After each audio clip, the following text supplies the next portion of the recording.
Welcome to the Going Beyond podcast. I'm your host, Randi Zinn. I'm a mother, an author, and an entrepreneur who is committed to and curious about living a life that is always evolving.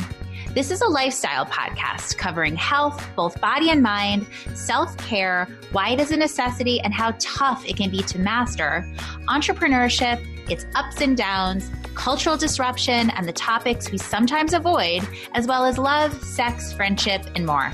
This podcast is a place and a community for people who are willing to do the hard work of growth, who want the tools and inspiration to step into it, and who want to grow each and every day of their lives. I interview movement makers, leaders, survivors, writers, and founders. Their stories move me and will move you to cultivate more strength and clarity during every step of your day.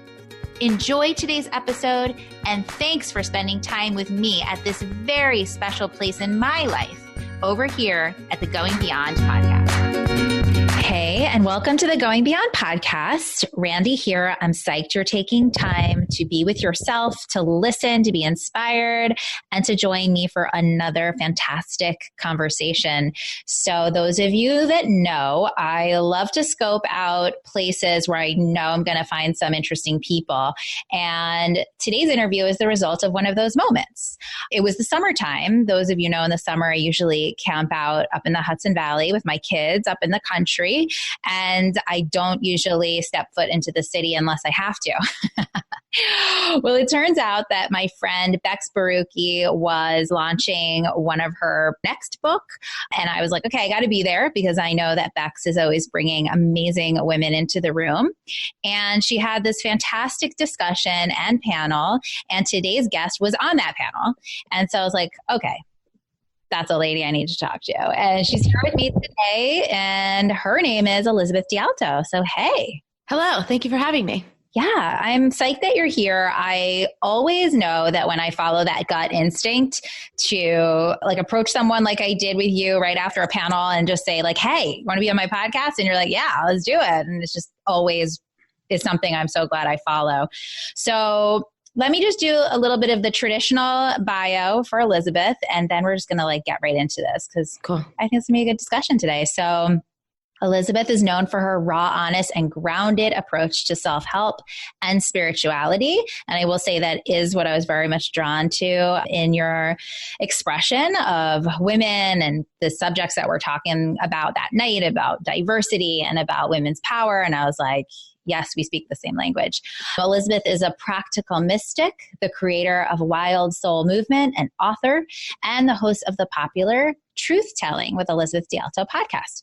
She's been a teacher, leader, speaker, coach, and trainer to groups and individuals for more than 15 years in multiple industries. Elizabeth works with women internationally through her digital programs and speaking engagements, and more intimately through in-person intensives, retreats, workshops, Wild Soul Movement teacher trainings, and occasional one-on-one engagements. Her greatest mission in this life is to help those who identify as women worldwide to reclaim and redefine their own womanhood and contribute to a new paradigm of culture where it is both safe and natural for women to love, trust, and accept themselves fully. Woohoo! That is a mouthful. Yeah, I know. I'm always like, every time I am there when someone reads it, I'm like, I got to write an abbreviated bio. Actually, I mean, like, I just feel like I want to take a breath on it because it feels so major and so important. And I really resonate with your mission because I feel very similarly about my own mission. So I think it's amazing. Thank you. So I don't think you need to change it too much unless you want the like literally one sentence one. No. And it is because, right, like part of it is honoring being like, we're dynamic beings. When people are like, what do you do? I'm like, you take that big inhale. You're like, well, how much time you got? Exactly. And like when people are like, so what are you about? And I'm like, I don't want to sound too lofty, but like, I really want to change the way women see themselves. Yeah. It's like, how much time? Or sometimes I'll change it. Like I can tell this man was like talking to me. I was out dancing the other night. He's like, so what do you do? And I was just like, I'm a life coach. Right. When I don't really feel like engaging, I'll say something so oversimplified and be like, that's it. I know. I'm actually kind of glad I have a podcast now because I can be like, I have a podcast. Exactly. Yeah. It's like people can land on that. Totally. Yeah. But you know what? I will say this. I will say that you have to use the tools and the things that are out there now as modes and methods to express that deeper truth. And that's great. Yeah. It is great. Okay. So Elizabeth, I want to say sort of like, screw the bio. We love the bio, but like, let's just get into this. So you talk a lot about embodiment, and I want to talk about embodiment for women. And like, maybe let's just start with why it's so hard to be embodied. Our culture really values logic, rationale, and like structured linear thinking and achievement much more than it does creativity, art, expression, intuition, connection to an integration of like nature and natural forces. So for most people, it's just a function of a lack of training, lack of awareness, lack of practice, lack of value, reverence, care, energy, and attention on this beautiful aspect and practice in our lives. So most people I meet, unless they had like a parent or a highly influential caretaker who really was very embodied, right? Engaged with their senses or had some kind of movement practice or was like a dancer or something, or like very like earthy kind of person, most people aren't like this. Most people are just like functioning out of their minds, trying to figure things out with their mental energy and their mental space. And so it's, for most folks, it's really just a lack of awareness that this is even a thing and just how much is available through embodiment practice. I think of my own children, and there's no question that we're born embodied. I mean, my kids like love to just get naked and dance around and move and somersault and laugh. And it's so joyful. Mm-hmm. It's so amazing. I mean, that's our true form. Yeah. And also part of it embodied is your emotions can just freely move through you because you haven't constructed all these blockages and like mental judgments about them. So especially kids who are like pre-verbal and, before prefrontal cortex and emotional intelligence and cognition really develops, it's so amazing. I have a little 16-month-old niece, and it's cool. When she's hungry or when she needs something, whatever, she just cries or she points to it. You know what I mean? There's no self-consciousness about her desires. There's no like, I shouldn't be eating because I just had lunch. I shouldn't want a snack because I just have lunch. No one cares. She wants the granola bar. She points to the friggin' granola bar. You know what I mean? Yeah, 100%. So why embodiment for you? What got you there? I was always directed towards the body because there was so much attention and focus put on my body. Mm-hmm. I started developing in the 3rd grade. I started growing breasts. By the 5th grade, I'd had my first period. By the time I was 12, like grown ass men were hitting on me, thinking I was like at least 16 or 17 years old. So there was just like so much attention on my body. I started paying a lot of attention to it myself. Mm. I also had real like sexual impulses quite early that, I didn't deny. I started masturbating probably when I was like 10 years old. I don't know. So super fascinated with the body. A lot of it came through athletics and exercise at first. And then in my 20s, I became a Zumba instructor. I started learning salsa dancing. I took some pole dancing classes. And then I got into the more like sensual aspect of movement practice. And that is what really awakened me to all the wisdom in the body that's available to you when you engage with your senses. And so at that point, I had been a personal trainer and I was creating fitness programs and training people and teaching classes. And I'm also like there's a word for it that I really appreciate. It's autodidact, like very self-taught, like always reading like 3 or 4 books at a time, super fascinated with all kinds of topics in, psychology, spirituality, energy healing, esoteric things, ancient wisdom and traditions and things like this. And I like to synthesize things. I like to integrate things and weave them together and see how they complement each other. So all these things kind of really started coming together for me in my 20s. And that's how I ultimately ended up developing my body of work, Wild Soul Movement. But it was just like a lot of following the crumbs along the way of like literally what my body and my soul were like dropping in my path in ways that I couldn't even ignore if I wanted to. Did you feel like that early attention on your body and that early entree into people noticing you as sexual, maybe before you were even mentally or physically ready for that attention, did that translate as negative, or do you feel like it was part of what sort of created that pathway for you to explore? It was super conflicting. And I didn't realize how conflicting it was until later on when I started doing some healing work around other things. But it was conflicting. And I specifically remember this one thing. When I was in the 7th grade, all of our guy friends got together and they ranked all of our girlfriends by category. They literally broke us down by body part and then personality and intelligence, maybe. And then they let us know how we did. Ay, ay, ay. And I won. And it was funny. It was interesting because one of my friends was like the most beautiful, you know, like she was the one that everyone was in love with. So when they even told us they did this, we were all like, so-and-so must have definitely won. So I remember when they told me that I did, feeling all like these conflicting things, like, okay, I'm proud of myself. Cool. I won. Who doesn't love winning things? But then also like, excuse me? You all broke us. Like it was the most, I didn't have the language for objectification at the time because I was friggin' like 12 or 13 years old, but that's what it was. So it was this, but something in me, right? Like knew that what's going on here? So it was this interesting conflict of feeling like I had accomplished something, but like, had I? And this feels weird, but is it good? Like so confusing. Yeah, I can imagine. Yeah. And the culture, right? So validated by the culture, because if we just blindly follow the culture, I should have been real pumped, you know, like, You're right. All right, I won, you know, but it was like, is this something I want to be winning? Should this be even happening? It's so interesting. Like I find it very fascinating to contemplate those early stories. And I'm glad you brought it up because, you know, some of us sort of went through like the status quo. Like I was not particularly developed at any sort of early age. I didn't feel like I got crazy attention in that way. Although I always had like a big round Jewish butt and everybody says I have the body of a sister. And I still get that today. And I'm kind of like, I don't know exactly like why you have to compare my butt to any particular culture or any particular like definition of a butt. Yeah, that's actually pretty offensive. I know. And I get that a lot. And so I'm contemplating like the comments that come at you like all the time. And how are you supposed to respond? I'm like, it's the butt I was given, you know, and the comments of like being a Jewish woman. And since I was young, like the comments about my nose and like what that starts to say. And then knowing like my mother and my grandmother and all the aunts, like everybody has had nose jobs. I was the first one not to have one.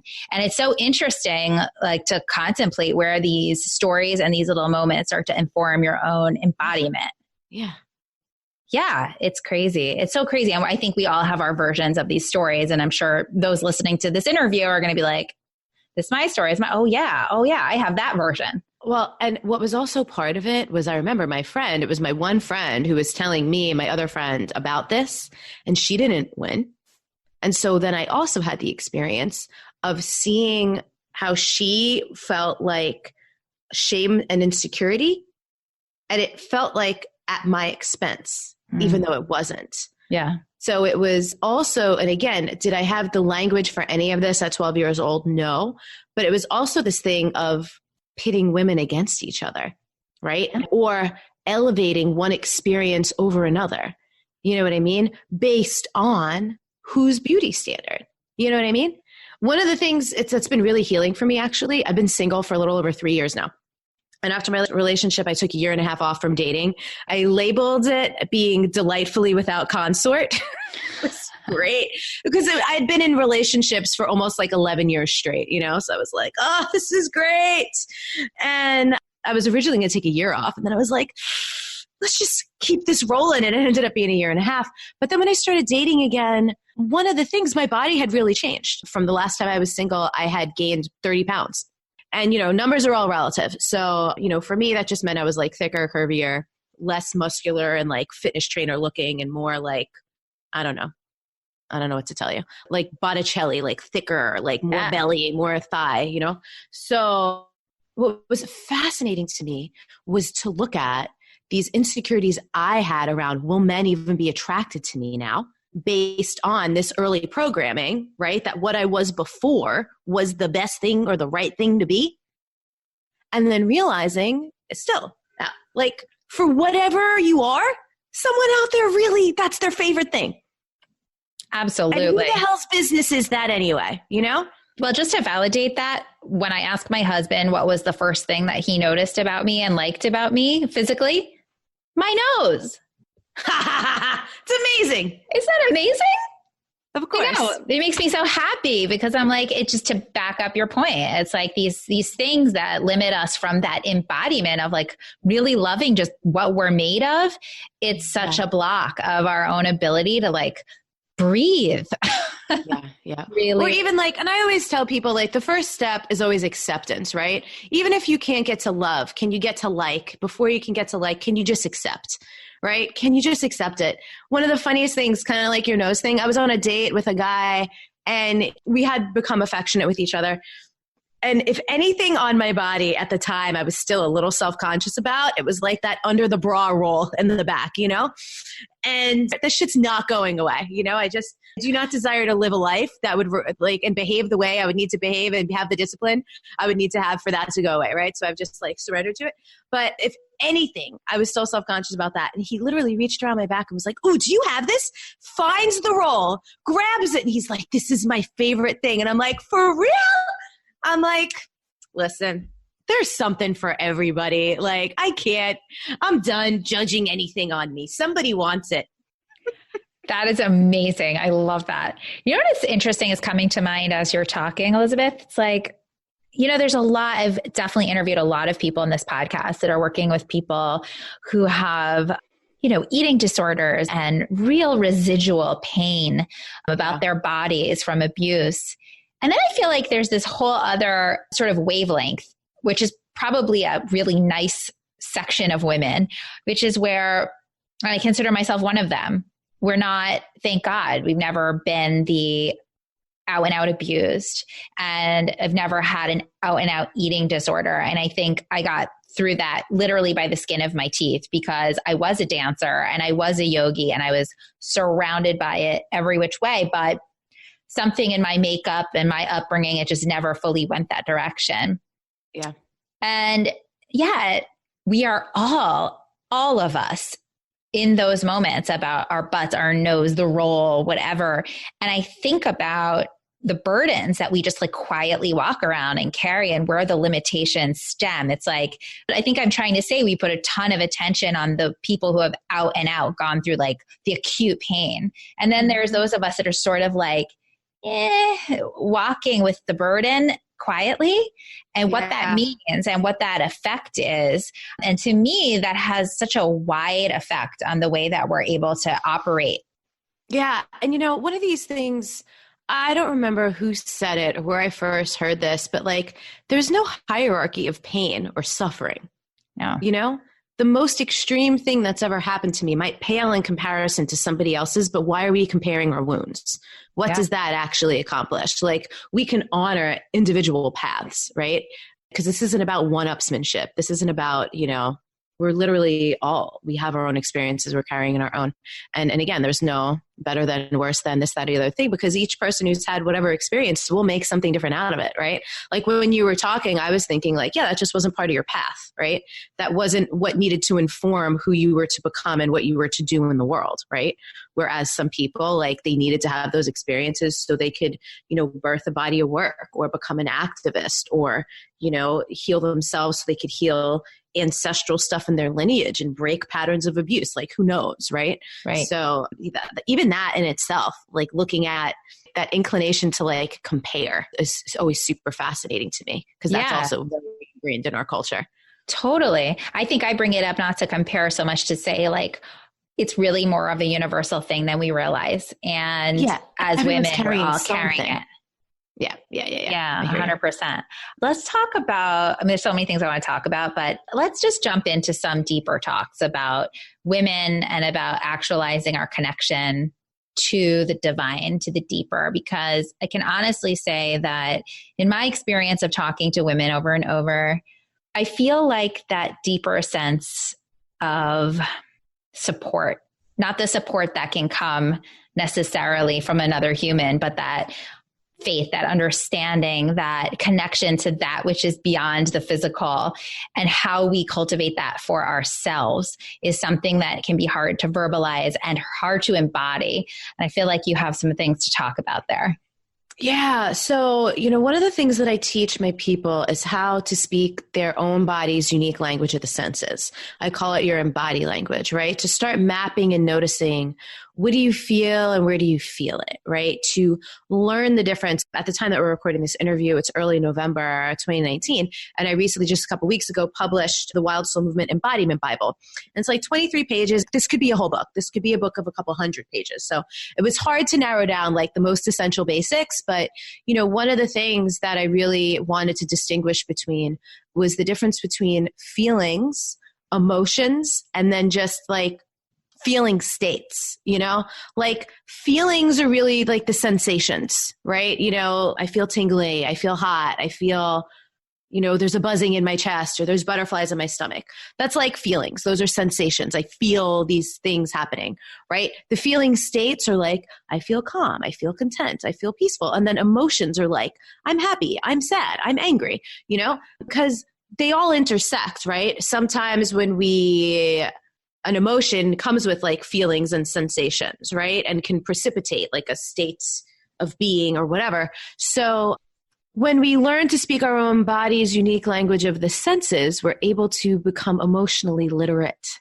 There's a popular phrase that people use a lot these days, which is I'm all up in my feelings, or I'm feeling all the feels, which is a really vague way to describe that you're having an emotional experience, but without actually getting the content of it, right? Like, well, what are you feeling? Or is there even emotional content? Are you having some anxiety and that's what it is? Or like, what's really going on? Can we parse these things out so that we can, if there's some information we need, if there's a practice or a tool we can reach for to feel better, if there's something useful that we can map out to discover, why do I feel this way? Is it the environment? Is it this person? Is it this thing that just happened? Like, is there something I need to change in my experience so I don't have to have this experience? Or is there something I need to cultivate because this is an enjoyable experience and I want more of it in my life? So I like to teach people how to engage with their senses, their feelings, and their emotions so that they can be more discerning about what's going on in their inner world and their outer world so they can make better choices day in and day out. Does that make sense? Totally. So then what happens then? Like, let's say someone is able to just make that discernment. Then what is the possibility? One of the biggest that is a hot topic I notice in our circles these days is boundaries, right?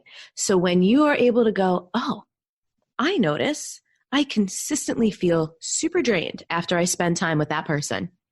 I don't need to spend as much time with that person anymore, if at all, right? Or I notice that when I go to that place, I always feel funky. That's not my place. I don't need to go there anymore. You know what I mean? Or, you know what? Whenever I'm around that person, I feel so alive. I would like to cultivate a deeper relationship with this person. Or, whatever it is. For people who run businesses, this kind of client, I always tend to feel this way.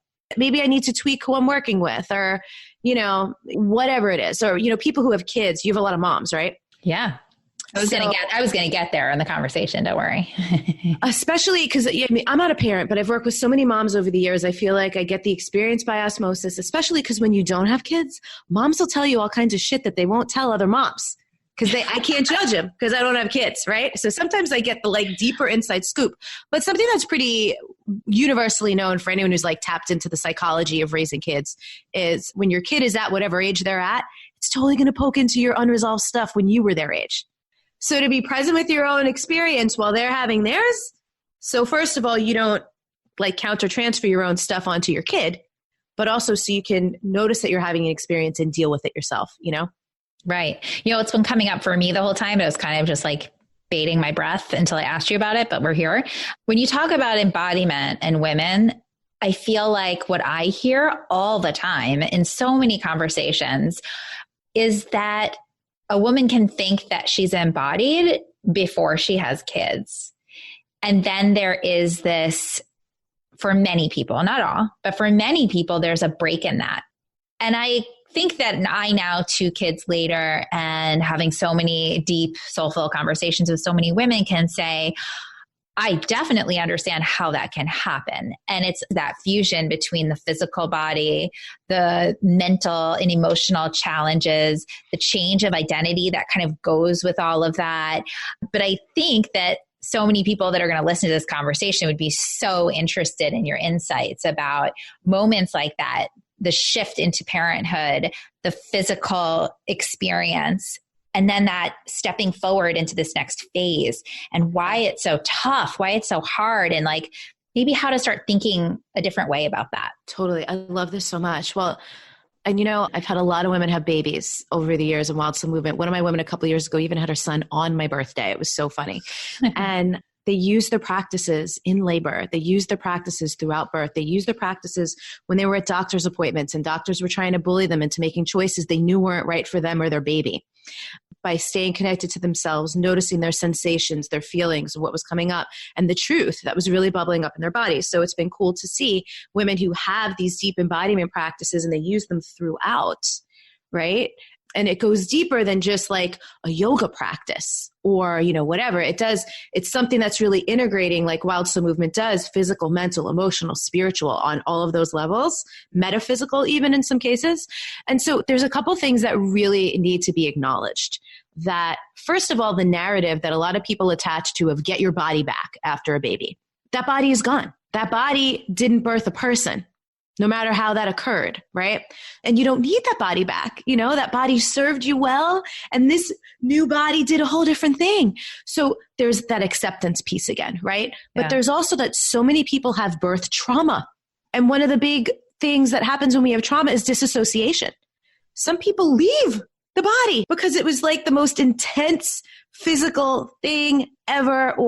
And so many people, I'm sure you've had so many conversations with people about, so many people have a plan and are deeply attached to how their birth will go and how they want it to go. And I mean, how often does it absolutely not go? Oh yeah. Most of the time it's very different. It's so rare. Most of my girlfriends have very traumatic. It's like occasionally you get that one who's like, no, I was in and out. It happened at home in a tub and exactly. Great. Right? It's so rare, right? I had my kid in my living room in a bathtub. Great. Or like a blow up hot tub, whatever. So all the things. So there's so much attached to, first of all, the birth experience. And how many people then don't have the time or the resources, even in some cases, resources not just being like money, but time, energy, attention, access, even understanding or awareness of what their options are of like healing the trauma after, because they're just immediately in survival mode. Because this is the other thing that's wild to me, that people just assume a woman knows how to be a mother just because a baby came out and it's in her arms now. I never knew until my friends started having babies how complicated breastfeeding is and the latch and the supply and like there's a million friggin' things.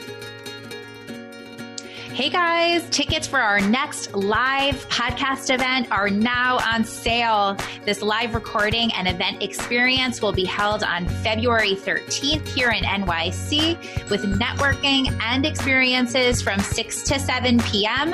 with our recording starting at 7 and going to about 8 p.m. We're dissecting and analyzing a culture built on our stress and reimagining with experts and visionaries in the empowerment and wellness field how to live our lives differently. This conversation and the women who will be part of it will be next level. We're welcoming Ra Goddess, entrepreneurial soul coach, author, founder, and CEO of Move the Crowd, Leah Avellino, relational psychotherapist and director of Head and Heart at The Well, Freya Dobson, co-founder of Treaty CBD, and Jennifer Swartley, head of marketing at Journey Live Meditation. And of course, I, Randi Zinn, will guide and moderate the discussion. Head over to beyondmom.com to the events page to get your ticket. We're also offering a special discount for groups of 3 or more. So think about attending, maybe with your colleagues, your best friends, whomever welcomes an inspiring and innovation experience that you really want to share the evening with. Who do you want to bring? Any questions? Send us a message and we will happily give the info you need. We can't wait to see you there. And your perceived success and failure of those things that's unbelievable. It's unbelievable. And that really breaks a lot of people's trust with their body. If their body is not performing the way they think it should, which is just obscene and ridiculous to put any kind of expectation like that onto your miraculous vessel that just made a person. So there's so much nuance and so many layers to how this separation happens. And then a lot of people, this, they really can't come up to air until that kid goes to school. Oh yeah. 100%. It's like I know people who are like, oh my God, the kid went to preschool. I got 3 hours a day to myself. I'm going to sleep or something. Like, I don't even know what to do. And again, even that, not everyone has that luxury because some people just have to go right back to work. So a lot of it has to do with people not having the time, space, tools, access, resources to actually process and integrate everything that occurs. I know. I feel it so deeply. Something so interesting happened, and I think this is just like being an empath, but it's also that the journey of parenthood, womanhood, selfhood just continues to evolve so deeply at every moment and every phase. I mean, my kids are 7 and 3. So, most people might look and say, oh, well, you're over the hump. You're over the hump. But, the letting go over and over and over, and the presence that you must hold when your 7-year-old is asking you some very tough, real questions and what that brings up. I mean, there's so much there. And for me, it continues to be highly emotional in a good way, like meaning I'm feeling my way through the process. And I'm so in touch with that. Like earlier this morning, a woman I know, like very distantly, asked me to meet for just a quick. And this woman has a 14-month-old. Her current position, she went back to it, but the company had just drastically changed. And it was really kind of abusive from what she told me. And she left the position and she's now trying to figure out what's next. And I felt so called to just get her to actually, it's a lot of what you're saying, Elizabeth. It's like, slow down and recognize that you have only been a mother for 14 months and you're trying to figure out how to be a mother, how to be a woman, and how to be a person that gets back into your career in a way that feels meaningful. All of this is happening at the same time. And as we got to talking, like I felt myself getting really emotional because I think that women don't even have the space to feel the emotion of that. Totally. So I'm feeling it for them. But yeah, it's like there's so much there that we're just not giving space for. And you know what a big piece of it is? Actually, when you said selfhood, I wrote down here so we can come back to it, grief. Oh, well, that's how many people most of us, unless you're connected to like your heritage and your culture and your lineage, and you somehow honor rites of passage, which a lot of modern people don't. How many people don't process like that they got married? Okay. And their single life is over for now, right? Or forever. And then, okay, you're going to have a kid. All right. Your pre-baby life over, okay, now your mother. And each stage, I have a little niece now, she's 16 months and I live on the West Coast. My family lives on the East Coast. I'm going home way more. I'm going home like 4 or 5 times a year now. So I don't miss these stages. Because every 3 months, she's a different person. She's walking. She's starting to say things like I'm missing things, like they FaceTime me all the time, which is cool. But like even that grief, that little baby that just laid on your chest and fell asleep, that only lasted for a couple of months. Yeah. And it's gone. Like you're never going to get that back. These moments, it always reminds me of, do you know who Jason Silva is? Yeah, I do. So he started his YouTube channel, I think in like 2012. And like one of the very first videos was called The Existential Bummer. And I love it because it's like so true. It was just like emphasizes the impermanence of everything, even when like you're falling in love. Like when we are first falling in love with someone or something or whatever, part of that intensity we feel is the grief of knowing that someday it's going to be over. Totally. Because all of these things coexist. And this is also a big thing that I talk about with my women all the time is that we can feel multiple things at a time. We can feel joy. We can feel love. We can feel grief. We could be raging and feel compassion at the same time.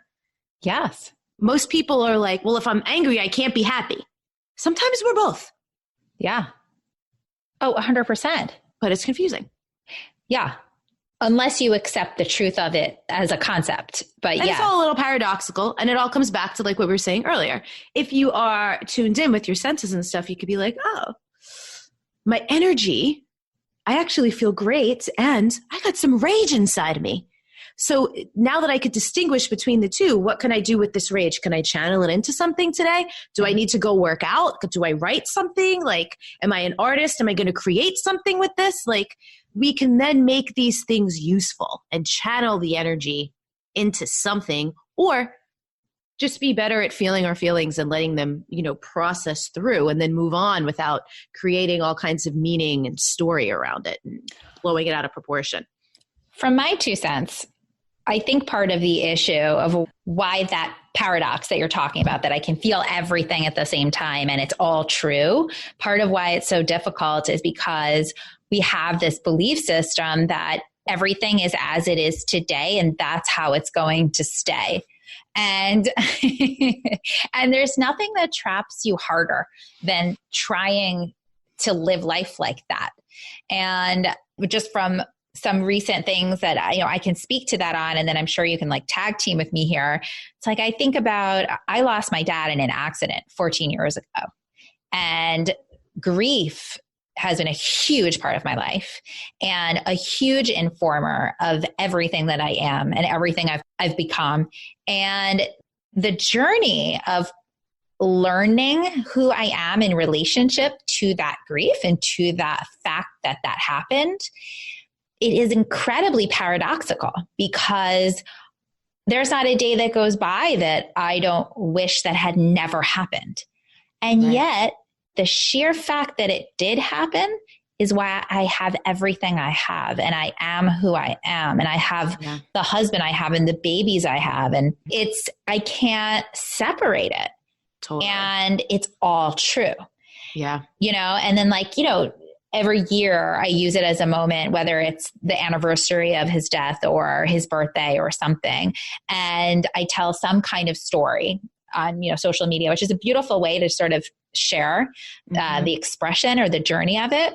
And every year what I want to talk about or what I want to share or process is different. It's from a different angle, and this year I posted pictures of him holding me as a baby. And I was contemplating who he was when I was born. And another year I can contemplate about just how much I miss him. Like it changes all the time.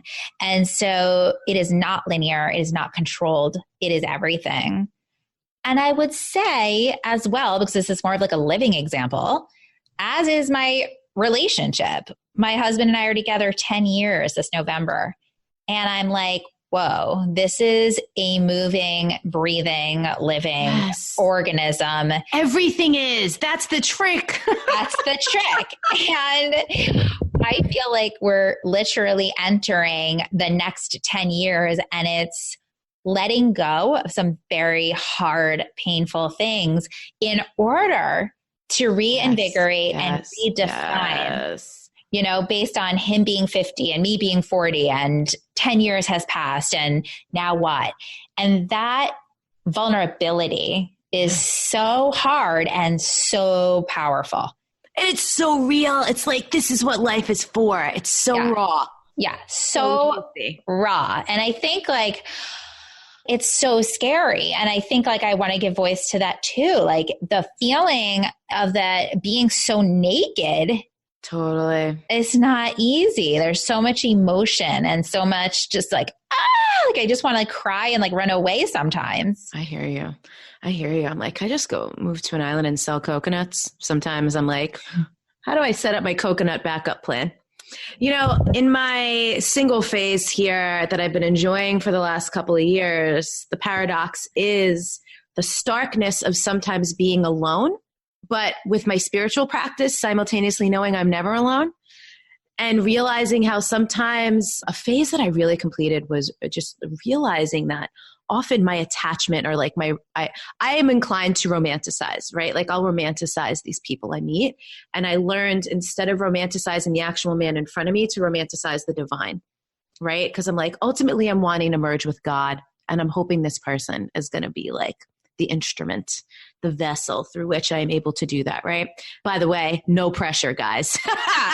You need to be God. No pressure. I just need you to be Jesus, all right? Oh, yeah. So meet me at the restaurant. I know. And be God when you get there. Don't forget to be your most conscious, evolved, divine, masculine self.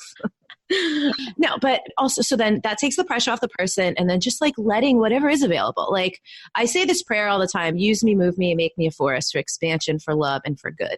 And what I'm essentially surrendering to when I say that prayer every morning is, make me a vessel, like use me. I'm an instrument. What needs to happen today through me? And so I also now I'm able to see these people in front of me as the vessel for me, right? God's trying to love on me through this person in whatever way is available. So I no longer have to be so attached to an outcome, a relationship. And I'm in a different position because I don't want kids. So I'm 36 and I don't have like that biological clock ticking on me, which I know for some people puts a different kind of like pressure and timeline. I don't have that. But it's really lovely to also just allow myself, like I fall in love so easily. I can find something to love about it. You know what I mean? Yeah. People are so amazing, or they're also just like so wounded and unworkable for me that I'm like, God bless you. I got to go because I'll get dragged under by this. But like, I wish you the best, and like when they pop into my mind, I'm like doing a meditation and like sending them love. And I'm like, I hope they're okay. And I never want to see that person again in my life. Like this is a different way for the paradox to occur. But it comes back to this, I can hold all these things at once. Yeah. I can be available. Like I can fall in love 100 times this year, right? And end up with someone or not end up with someone. But it kind of goes back to something we were saying in the beginning, which is I am fully in and fully living and fully experiencing my life. Yeah. And that, to me, that's the ultimate goal. Like, why else are we here? Well, exactly. I have two questions on that. I mean, one, I would say yes to that. And I think like what I'm experiencing and the phrase that keeps coming to me, especially like going into this deeper place in my relationship.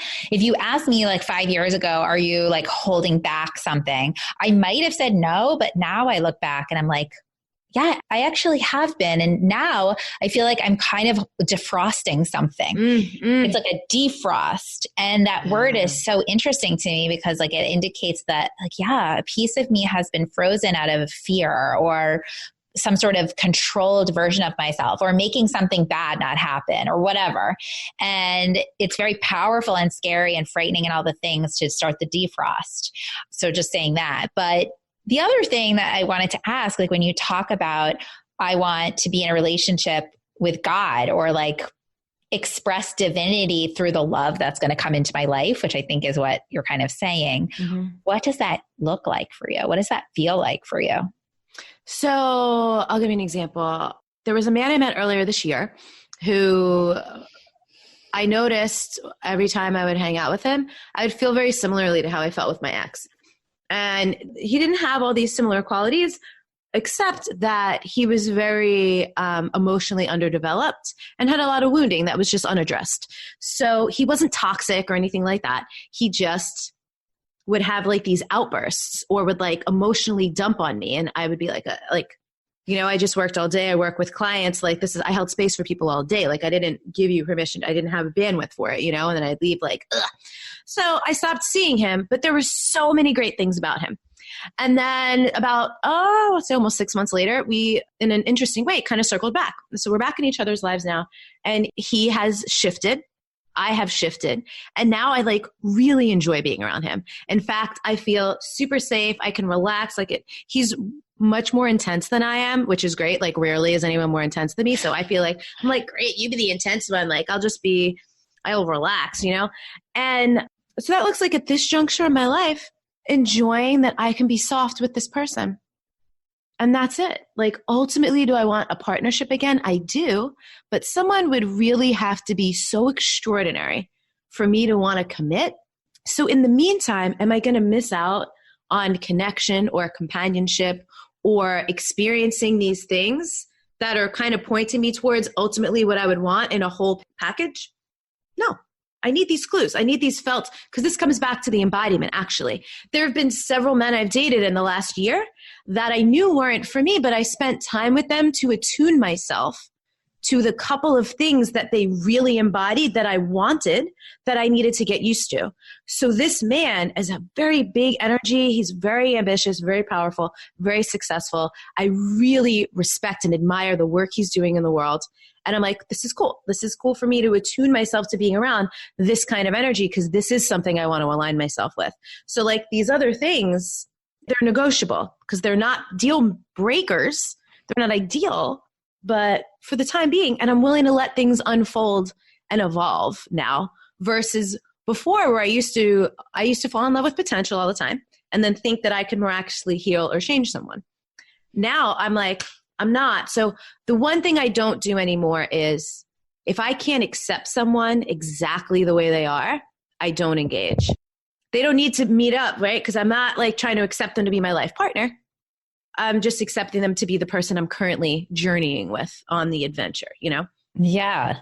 Yes. I love that. And I agree. I also went through a breakup before I met my husband, and I had a handful of months that were super fun. Oh my God. I know people only have the audio, but I need to tell them the way that you kind of like paused and this, like, I could just see like those couple of months, the experiences flashing before your eyes, like the satisfaction on your face was so, I hope everyone has experiences that they can make a face like that about in their life. Exactly. Yes. I'm glad. See, this is why I like to record with the visual, because we get to see each other and see those funny little things. So great. It was such a cool period because I got to experience who I was at that point. It actually reminded me a lot of what you talked about when you started dating again and your body was different. And it's like, how am I like showing up in this space in my life? Very similar, like, who am I dating now? How am I holding myself? Who's attracted to me? Who am I attracted to? Yes. And I went out with like all these guys and let myself just like play the field. But I was very consciously noting what I was definitively attracted to about each guy. Yeah. And it allowed me to start using, I guess, a form of manifestation, because I mean, that word is so used a lot now, but it's like, I was like, oh, this guy is super intellectually brilliant. And I love that about him. All the other like stuff, not so great, but I really love that quality. Mm-hmm. And this guy is this like all over the place. He's like waitering, and I don't really know what he's doing, but he's a yogi and he has that like spirituality side. And I like so love that. I just eat it up with a spoon, et cetera, et cetera, et cetera. And all these people I was going out with. And then I started to like really kind of envision the individual based on these qualities that I saw were really important.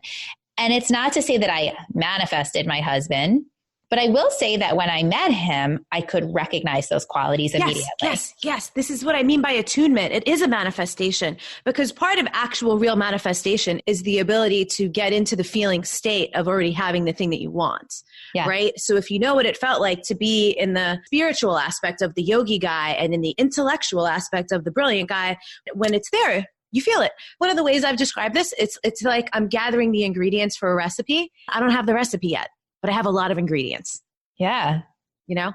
Yeah, I love that, because I feel like you're so beautifully articulating this period and this time in your life. Like, I love it. What would you say to the woman that is where you are, but maybe does want children and is feeling that pressure? Yeah. The biggest thing that will repel the thing that you want is not accepting that you don't have it yet. Does that make sense? Yes. Beating yourself up, making yourself wrong, thinking that timing is wrong, any regret, any energy around that you missed out on anything. You really didn't, right? If it was meant, like, I really do firmly believe this phrase, like, what is for you cannot pass by you. So getting to the place of fully accepting where you are, I think, is so valuable and like excited. So whatever people's terminology is, God, the universe, the divine, the great beloved, I love this saying, like, wait till you see what God has planned for you. I love that so much. So if or when, and it's rare for me now, but still happens sometimes, I ever feel like I should be experiencing something I'm not yet. Yet is a big word, right? As well.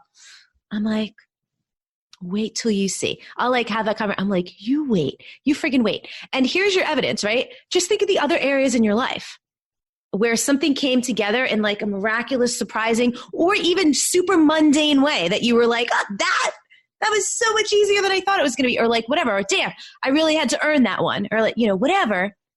Be like, okay. I personally, the more anyone could get on board with the divine unfoldment of things and just be in like the full acceptance of like how it is right now, appreciating and acknowledging what you already have, and just like putting one foot in front of the other and doing whatever you need to do to be available for the next best step to present itself. For me, that's like the way to live. Surrender and trust, allowing, right? Because otherwise you're going to torture yourself and just kind of simmer in this energy that isn't really a receptive and available energy anyway for what you actually want. Does that make sense? Totally. I think about it also as in, because it can be, I think, confusing sometimes in our very kind of like spiritualized world in terms of some of the language that we use. And people are like, wait, what exactly does that mean? And it can sometimes indicate that we're supposed to be so trusting in the universe and in God that we're not supposed to do anything. Well, no, that's not true either. Gotta move your feet while you pray. That's right. Perfect quote. I think of it as I'm creating conditions for what I want.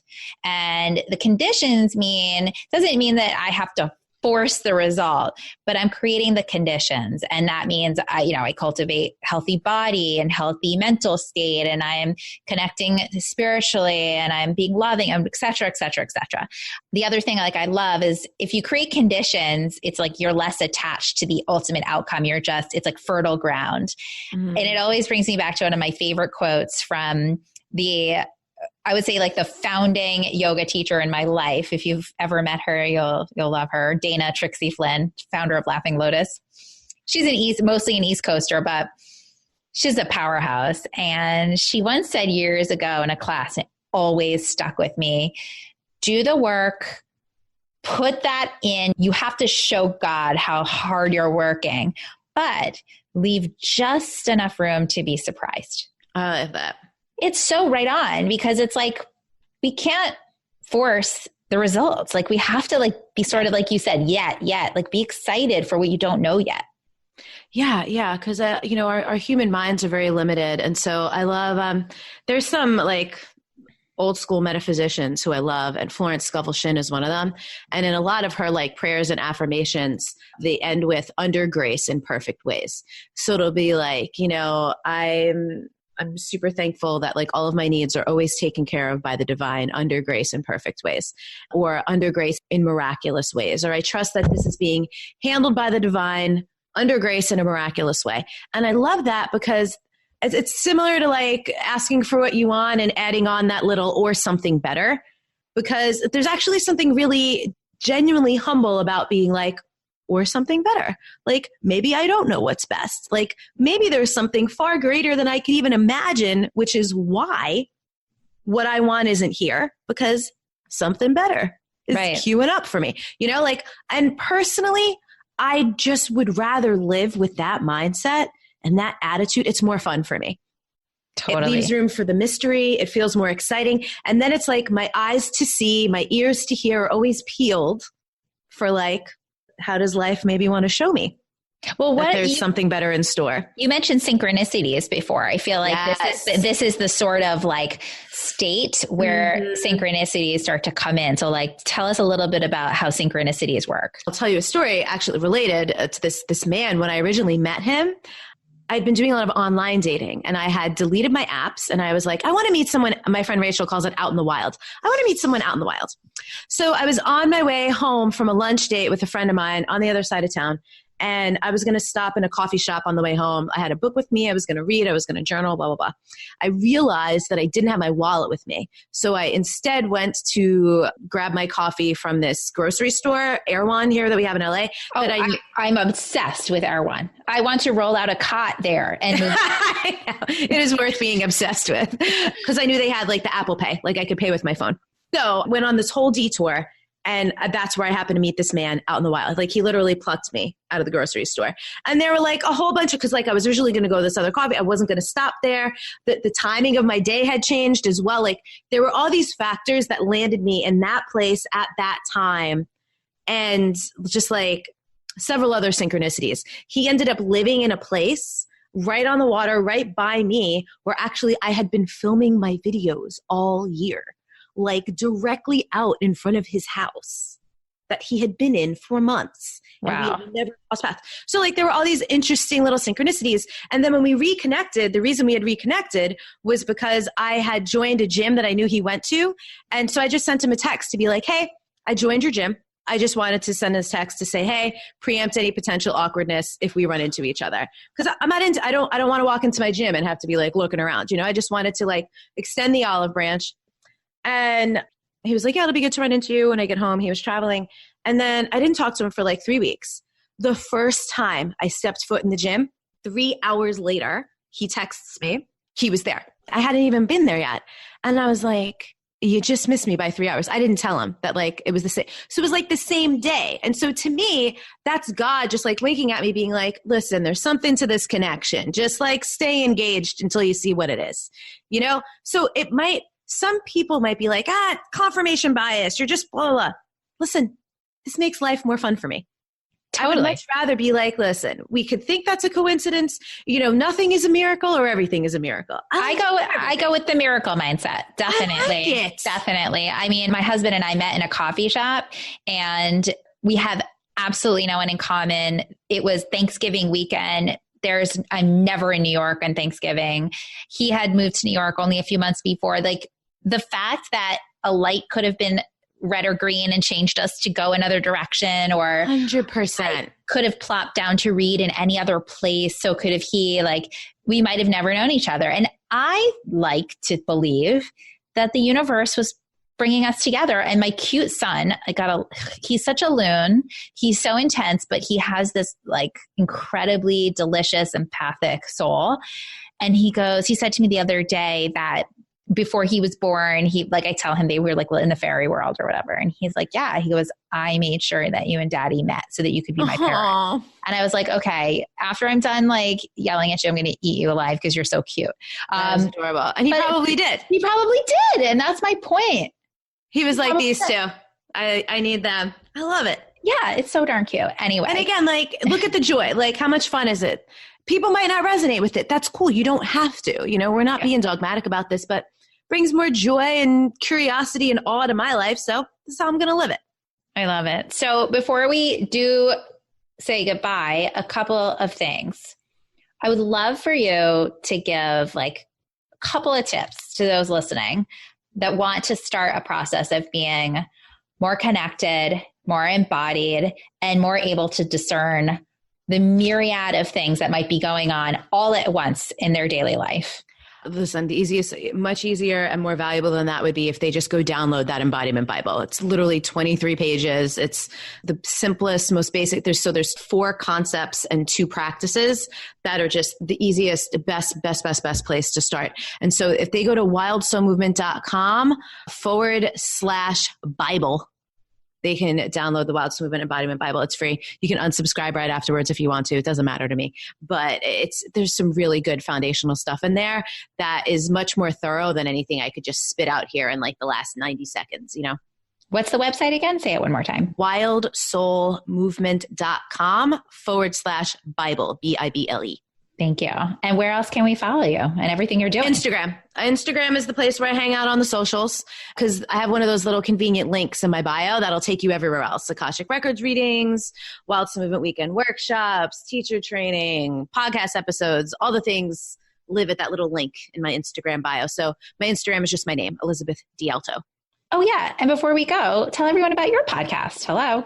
Oh, it's called Truth Telling. Truth Telling with Elizabeth D'Alto. I essentially invite people on to explore my own curiosities. And the thing that I say is where we come together to explore the truth that's always evolving within us and around us. So full range of topics from love, sex, relationships, money, spirituality, psychology, social justice, activism, like all these things. So, and the podcast, if it's 2020, by the time this goes live, we're coming up on our 5-year anniversary, close to 350 episodes. So I always joke, it's kind of like, how like there's an app for that. We're like, there's an episode for that. Like if someone asks me something, I'm like, go in the archives. There's like 5 episodes for that, Yeah, totally. I love that. Elizabeth, thank you. Thank you. This was so fun. So fun. And as always, and I think back to the theme of this entire conversation, when we trust what's coming up, we step into it and good things arise. And I'm so glad I approached you that night and you were like, yes. And then we were like, yes. And then here we are. And then everyone else gets to enjoy what we enjoyed. It's amazing. Yeah. So thank you so much. Anyone listening, if you want to find me on Instagram and say hi, please do. I answer my DMs. Yes, you do. I can vouch for that. Yep. I love it. Well, Elizabeth, all right, Mama, thank you so much. Thank you. And to those of you who tuned in, I appreciate you. Give this podcast the love that I know it deserves. Give it some stars, give it some good ratings, and share it with those that you love. I really do commit to conversations that I really believe are going to make your life better. And it's sometimes just that simple. So thank you. Take care of you. And see you next time. Bye.